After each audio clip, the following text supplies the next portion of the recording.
విజయవాడ ఇంద్రకీలాద్రికి భక్తులు పోటెత్తారు. విజయదశమి కావడంతో కనకదుర్గ అమ్మవారిని దర్శించుకోవడానికి తెల్లవారుజాము నుంచే భక్తులు క్యూలైన్లో బారులు తీరారు. దసరా శరన్నవరాత్రులు చివరి రోజు రాజరాజేశ్వరి దేవి అలంకారంలో దుర్గమ్మ భక్తులకు దర్శనమిస్తున్నారు. మరోవైపు భవానీలు పెద్ద ఎత్తున ఇంద్రకీలాద్రికి తరలివచ్చారు. ఈసారి భవానీలు ముందుగానే ఇంద్రకీలాద్రికి చేరుకుంటుండటంతో కొండ దిగువ నుంచే భక్తులు కిటకిటలాడుతున్నారు. క్యూలైన్లు మొత్తం జయదుర్గా జయదుర్గా నామ స్మరణతో మారుమోగుతున్నాయి.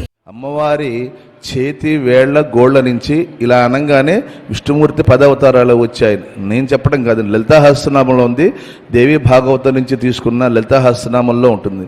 అదే మనం ఇప్పుడు పారాయణ చేస్తాం, పూజ చేస్తాం.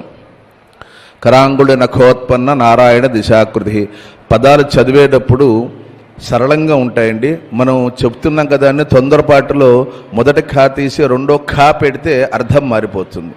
అలాగే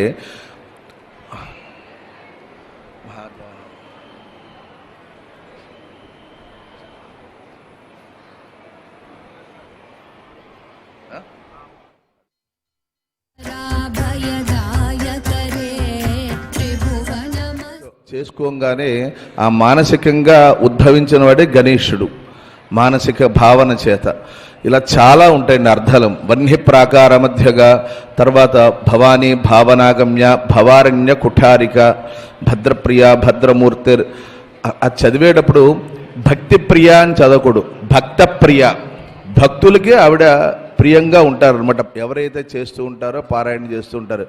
దంష్ట్రోజ్వలాక్షమాల మొదటి 20 శ్లోకాలు కూడా ఆదిశంకరాచార్యుల వారు అమ్మవారిని శిరస్సు నుంచి కటిస్థానం వరకు కూడా వర్ణన, మొత్తం అంతా వర్ణనే ఉంటుందండి. మన దేహంలో ఉండే భాగాలు ఎలా ఉంటాయో ఆ భాగాల వర్ణనే అమ్మవారు ఇలా ఉన్నారు అని చెప్పి వర్ణన ఉంటుంది మొత్తం అంతా కూడా.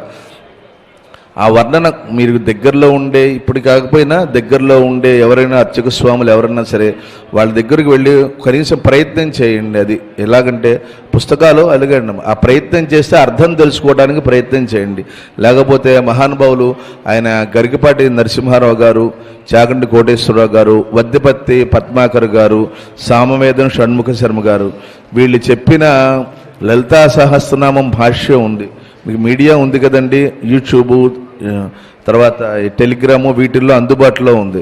అర్థం తెలుసుకొని పారాయణ చేస్తే మనకి ఇంకా బాగుంటుందండి. నేనేదో శ్లోకం చెప్తాను, మీరు చేత చెప్పించేస్తారు.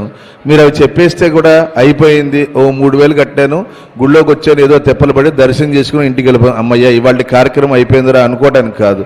మనం ఏం చేసినా సరే భక్తి శ్రద్ధ ముఖ్యం. మీరు అలాగే చేస్తారనుకోండి, కాదనట్లేదు, కానీ సార్థకత ఉండాలి కదండి. అర్థం తెలుసుకొని పారాయణ చేస్తుండేది. లేకపోతే ఎలా ఉంటుందంటే, మేము చిన్నప్పుడు చదువుకునేటప్పుడు మాకు మొదటి పేజీలో అంకెలు వేయమని చెప్పి 1 నుంచి 100 వరకు అంకెలు వేయవలను అని రాసిచ్చారు. మేము ఏదో మాస్టర్ గారు చెప్పారు కదా అని చెప్పి 1, 2, 3 వేసాం. మాలో ఒకటి బాగా విపరీతంగా ఆలోచించి పేజీ మొత్తం అదే రాశాడు. 1 నుంచి 100 వరకు అంకెలు వేయవలను, 1 నుంచి 100 వరకు అంకెలు. వాడికి అర్థం తెలియలే.